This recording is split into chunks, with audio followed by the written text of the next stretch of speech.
Bonjour, on est souvent à la recherche de l'effet maximum avec l'effort minimum, le profit maximum, l'investissement minimum, les meilleures moyennes avec le moins de travail possible.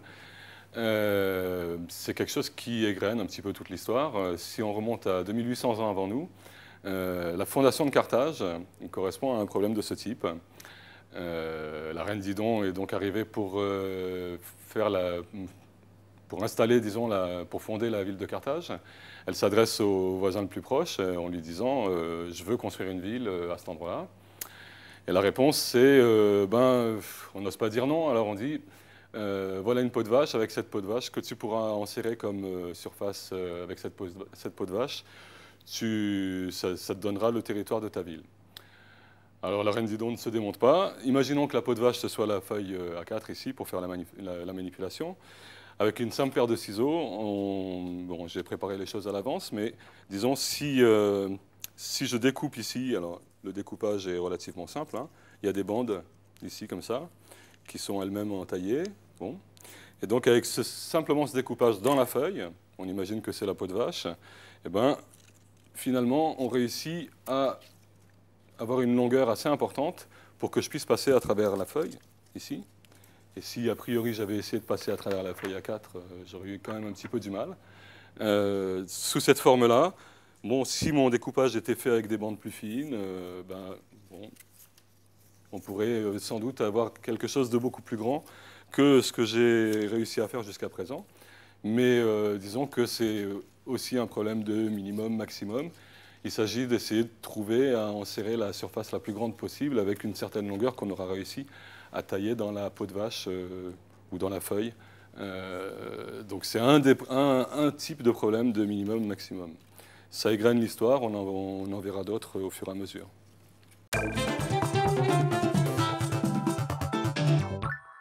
Exemple de problème de minimum et de maximum, le chemin le plus court ou le plus rapide. Le plus court en longueur, par exemple ici, si je veux regagner ma place, je peux essayer de passer par-dessus le bureau. C'est pas complètement sûr que ce soit très simple, que je casse pas tout. Ce sera sans doute le plus court en ce qui concerne la distance à parcourir, mais c'est quand même plus simple, je pense, de faire simplement le tour du bureau ici. Et dans ces conditions, je fais le chemin le plus rapide pour arriver au même endroit. Le chemin est plus long en distance, mais finalement, il est plus court en temps, donc il est plus rapide. Alors, il y a une ambiguïté comme ça quand on cherche le chemin le plus court. Par exemple, si on regarde pour deux points, alors on va supposer qu'on a deux points A et B. Si je regarde pour deux points, le chemin le plus court en distance, c'est clairement la ligne droite. Tout le monde sait ça, c'est bon. Maintenant, si on imagine que celui-là est en haut, celui-là est en bas, et qu'on est en train d'essayer de chercher le chemin le plus rapide pour aller de A à B. Le chemin le plus rapide, dans quelles conditions? L'idée, c'est de regarder simplement quelque chose où ce soit la pesanteur qui fasse descendre, disons. Donc, quelle est la courbe qui permettrait de descendre, avec seulement la pesanteur, de descendre de A à B dans le temps le plus rapide? Alors, ce n'est pas sûr du tout que ce soit la ligne droite. Ça peut très bien être quelque chose comme ça, qui arrive ici. On peut envisager des tas de chemins qui partent de A et qui arrivent en B. On a énormément de possibilités, et dans toutes les possibilités, à chaque fois, on regarde quel est le temps de parcours créé par la pesanteur qui permet à un point A de descendre de A à B. Comment trouver le minimum? C'est un vrai problème très compliqué parce que ce qu'on cherche, c'est la courbe ici. La courbe ici, c'est-à-dire les coordonnées de tous les points de chacune des courbes. On va en travailler en ligne de compte. Et puis finalement, la bonne courbe, il faut trouver les coordonnées de chacun de ces points. Donc c'est un problème beaucoup plus vaste qu'une simple équation. Et c'est un problème qui a quand même agité pas mal les mathématiciens, disons au XVIIe siècle. En particulier, quelqu'un comme Galilée pensait que ce n'était pas le segment qui permettait d'aller le plus vite de A à B, c'était l'arc de cercle qui permettait d'aller le plus vite de A à B. Alors, il y a une famille de mathématiciens qui est relativement célèbre maintenant, qui s'appelle la famille des Bernoulli. Il y en a un en particulier, Jacques Bernoulli, qui a donné une solution. C'était carrément un prix proposé par une académie. Il a proposé une solution qui donne lieu ici à une manip au Palais de la Découverte, où on voit bien comment les choses se passent sur 3 trajets, quoi, disons.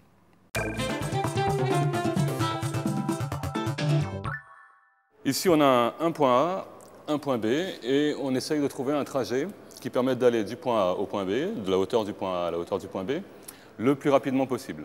Alors, ce qui est clair, c'est que de A à B, le plus court en longueur, c'est le segment, ce qu'on a ici.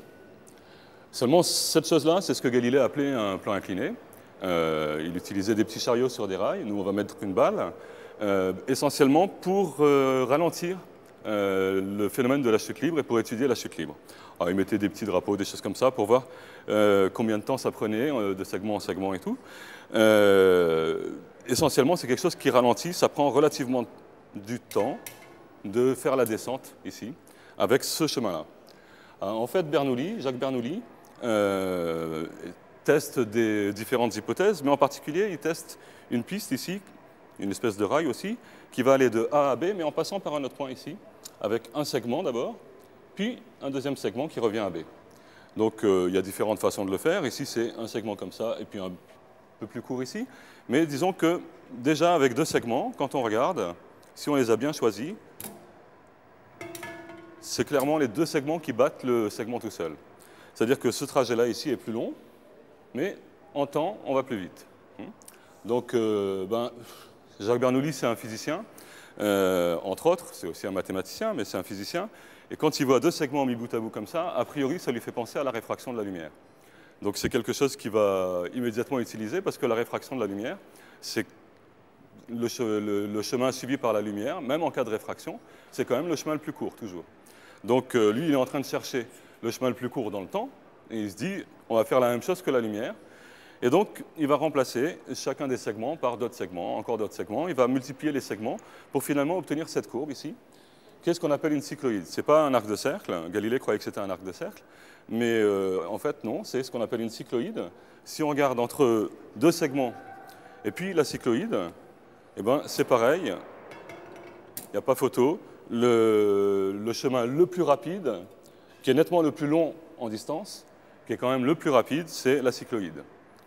Alors évidemment, entre le segment et la cycloïde, si on fait la comparaison, là c'est clair que c'est la cycloïde qui bat le segment sans problème.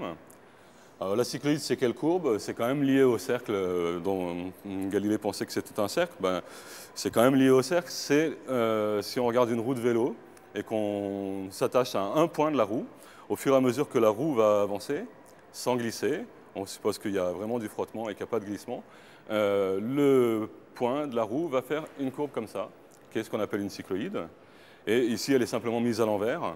Il faudrait la continuer ici, puis la reprendre par là. Donc, c'est cette courbe-là qui, finalement, est la plus rapide, bien qu'elle soit évidemment plus longue que le segment.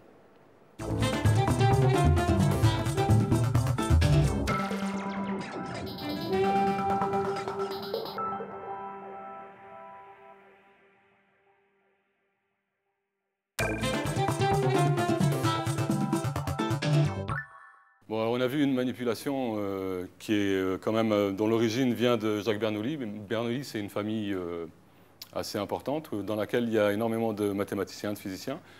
À l'origine, le patriarche, c'est quelqu'un qui est un flamand, qui fuit les persécutions religieuses et qui arrive en Suisse.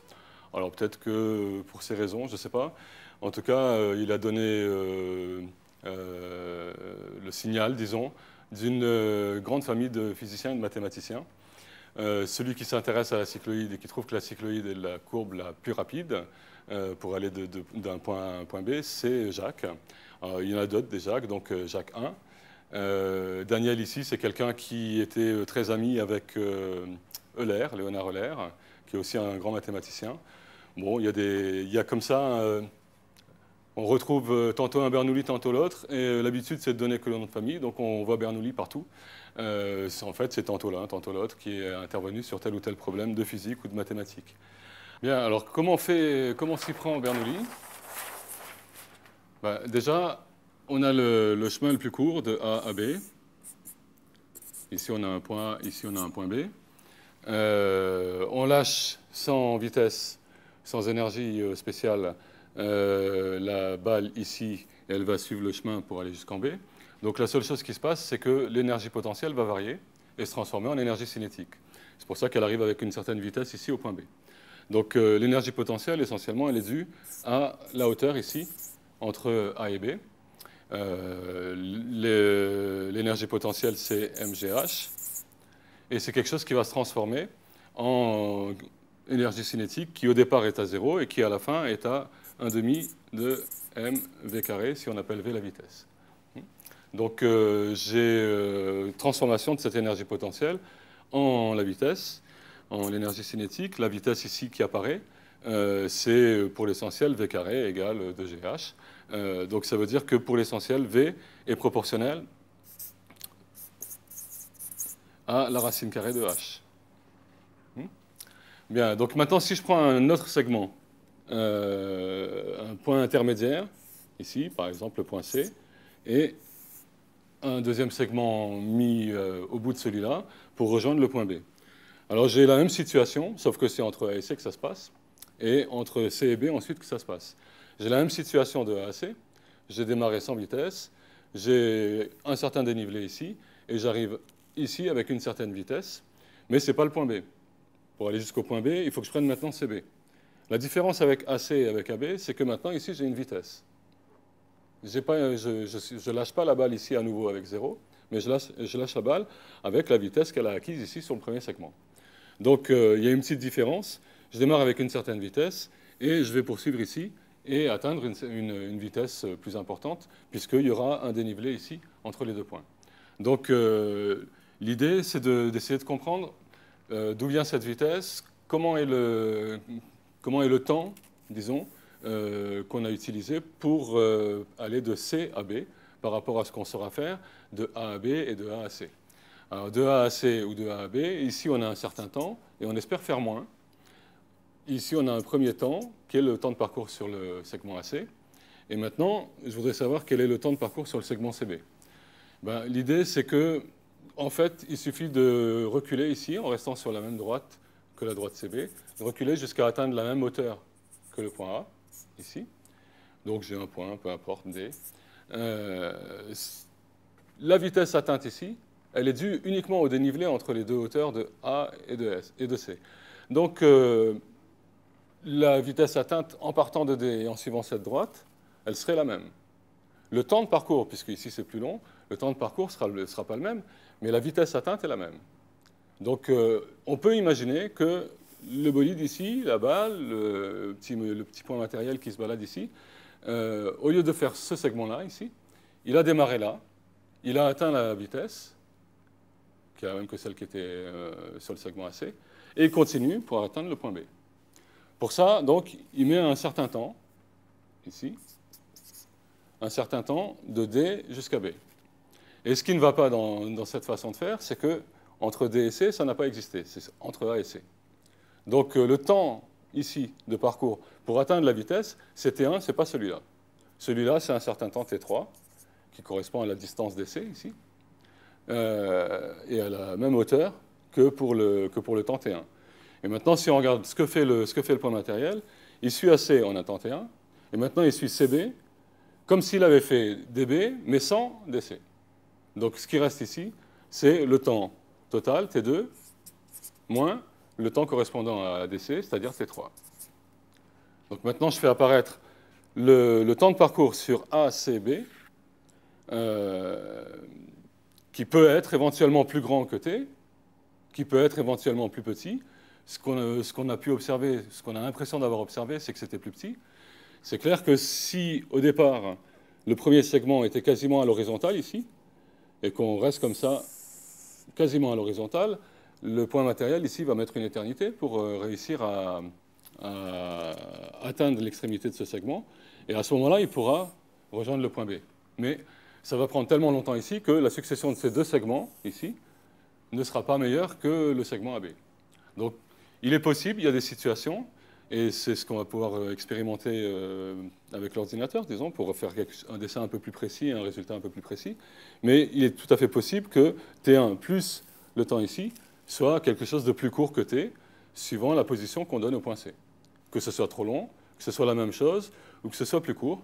Et c'est le démarrage, disons, de la méthode de Bernoulli, c'est de se rendre compte qu'effectivement, il y a des positions où le point C permet d'aller plus vite qu'avec le segment A1B. Ici, on va utiliser donc un logiciel de géométrie qui reprend la figure qu'on a ici. C'est la même que celle qu'on avait sur le papier. Ici, j'ai le segment AB qu'on parcourt en un certain temps T. Ici, j'ai le segment AC et ici, le segment CB. Donc, l'idée, c'est d'utiliser le logiciel en question pour faire des constructions. Alors, on va passer en vitesse sur les constructions. Mais disons, pour faire des constructions, par exemple, ici, le temps de parcours ici, c'est quelque chose qu'on va retrouver avec une distance qui apparaît ici et dont on va prendre la racine carrée. Donc, bon, on peut faire un certain nombre de constructions géométriques qui vont nous permettre de dire que pour descendre ici du point A au point B, on a un certain temps, T, pardon, ici. Pour descendre de A à C, on a un certain temps T1. Et pour descendre de C à B, eh ben, on avait dit qu'il fallait faire un temps T2 moins T3. Donc, T2, on va le retrouver ici, T3 ici, et la différence va s'ajouter au temps T1. Donc, si on regarde là où il y a marqué un point d'interrogation ici, c'est le temps mis pour parcourir la distance d'abord AC et ensuite CB pour rejoindre finalement de A à B, mais pas en direct, en suivant les deux segments.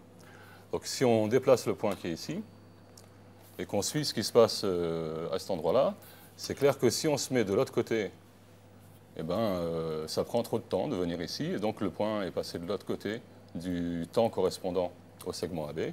Si on se met de ce côté-là, ben, on peut descendre, descendre, descendre, jusqu'à un moment où ça a l'air de ne plus pouvoir bouger dans cette direction.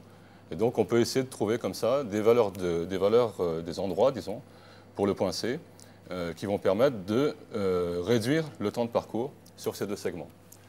Donc à force, on recommence sur chacun des segments, etc. Et on va réussir à récupérer la cycloïde.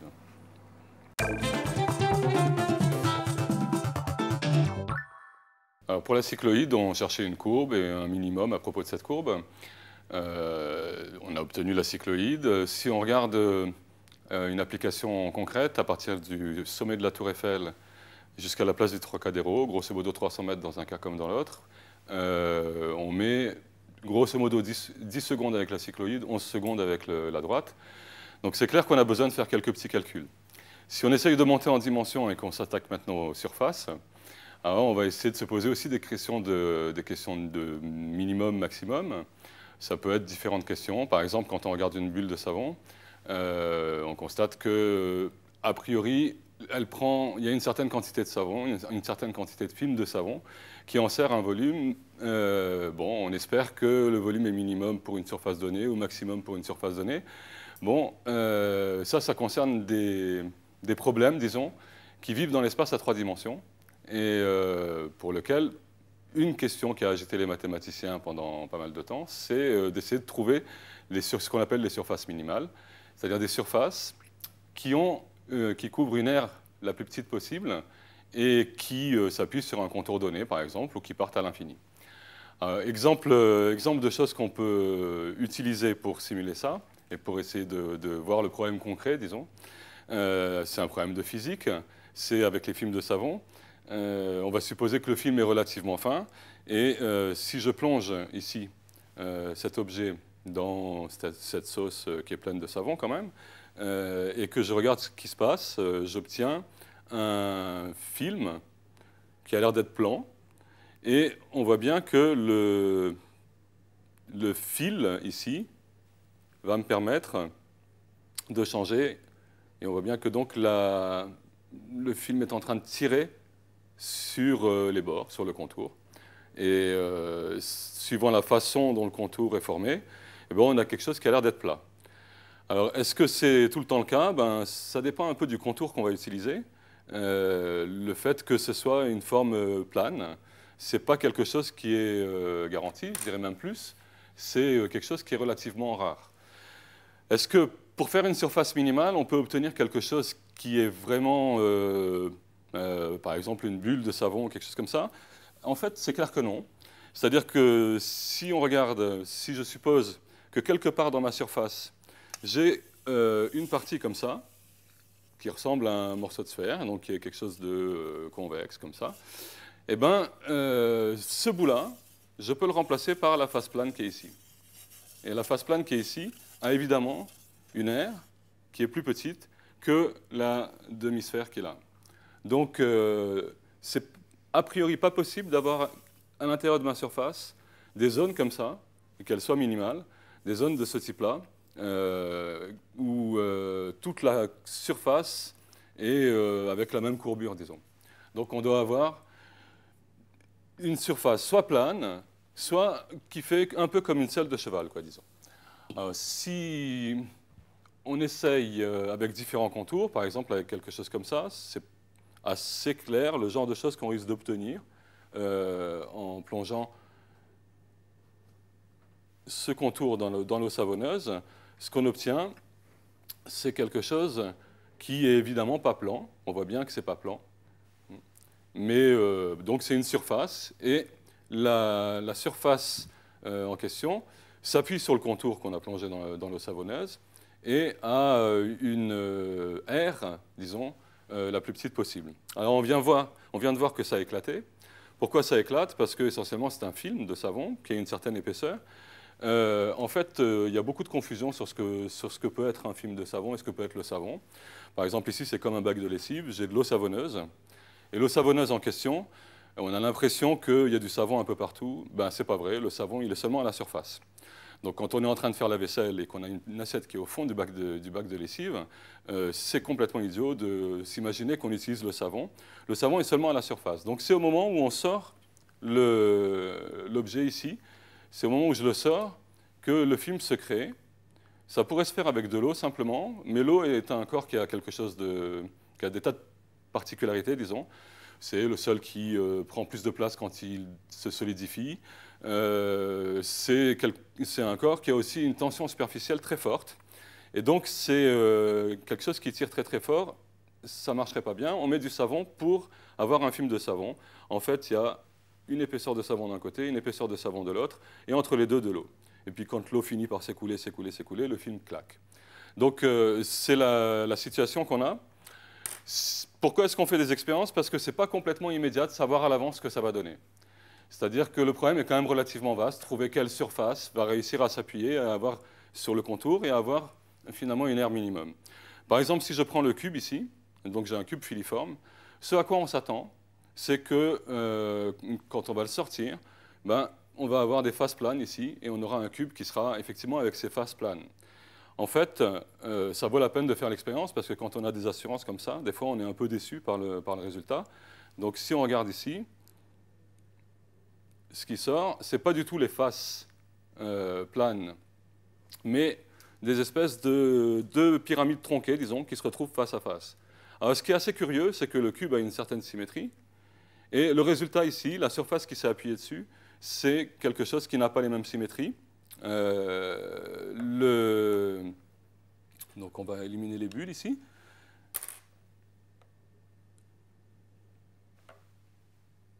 L'objet qu'on obtient ici privilégie l'axe vertical ici.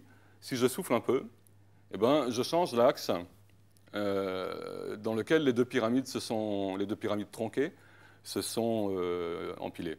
Donc, d'une part, ce n'est pas la surface à laquelle on s'attendait. Et d'autre part, c'est quelque chose qui montre que la surface minimale, c'est quelque chose dont on n'est pas sûr que ça existe. Parce que là, en l'occurrence, pour le cube qui a une certaine symétrie, là, eh ben, je réussis à récupérer dans un axe de pyramide qui s'appuie, dans un autre axe ou dans le troisième axe. Et donc, finalement, j'ai déjà trois solutions, a priori, qui semblent apparaître, qui sont identiques et qui donc vont avoir la même surface, la même aire, et qui seront donc trois solutions du problème qui sont des solutions différentes. Donc je ne peux pas être sûr de pouvoir dire la surface minimale qui va s'appuyer sur un contour.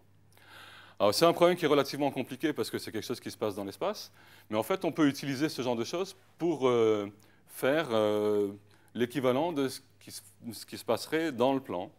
Parce qu'en fait si on imagine que ici les faces sont bien parallèles et que mes trois tiges ici, les trois tiges qui sont ici, si je les regarde de face, je vais voir 3 points.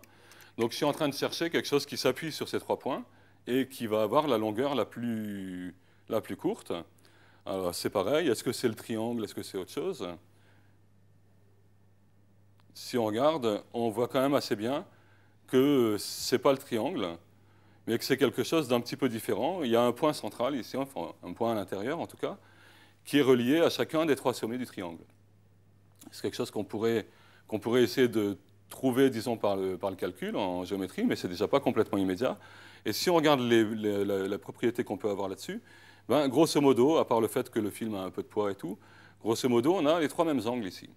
Donc en fait, le point de concours ici, des 3 segments, c'est le point où on réussit à avoir les 3 côtés sous, grosso modo, 120 degrés, quoi. Donc ça, c'est déjà un problème qui se pose au niveau du plan. Maintenant, si on essaye de faire la même chose avec un carré, donc si je place 4 points ici, quel est le chemin qui va me permettre de relier ces 4 points et qui aura la longueur la plus courte? Donc je suis redescendu en dimension 2 avec des histoires de longueur, hein, mais a priori, on peut penser que c'est le tour du carré, là, donc on finit le carré, pas seulement les sommets, mais les 4 côtés. C'est peut-être clair, peut-être pas, que rien que les 2 diagonales permettraient de faire mieux. Et si on met les 2 diagonales ici, on voit qu'on fait apparaître un point en intermédiaire. Et en fait, donc, si on fait apparaître un point en intermédiaire, par exemple ici au centre, on peut se dire que normalement, le chemin qui relie les 4 points et qui passe par ce point-là, il devrait réaliser un minimum pour ces 3 points-là. Et que donc on devrait pouvoir utiliser la solution qui est là, qu'on a obtenue dans le bac à lessive. C'est-à-dire obtenir quelque chose de ce type-là, ici, compléter de l'autre côté par quelque chose comme ça, et finalement obtenir une solution pour les 4 points qui serait simplement ça, et qui est à nouveau quelque chose d'assez curieux, parce que si c'est vraiment un carré, bah, je peux l'orienter dans cet axe-là, ou bien je peux l'orienter dans cet axe-là, et donc obtenir à nouveau 2 solutions qui vont avoir exactement la même longueur si on a affaire à un carré. On a vu quelques exemples de problèmes de minimum-maximum. Par exemple, sur ce type de problème, si on multiplie le nombre de points pour lesquels on cherche un chemin qui réussit à les relier tous avec une longueur minimum, pour quelques points, ça va. Après, on utilise des ordinateurs et assez rapidement, même les ordinateurs, on ne réussit pas à trouver la solution, quoi. Donc ça reste des problèmes qui sont très compliqués pour les mathématiciens eux-mêmes. Donc les surfaces et tout un tas de problèmes en mathématiques ou qui viennent de la physique sont effectivement des problèmes assez compliqués et assez divers, mais tout le temps minimum, maximum qui apparaissent.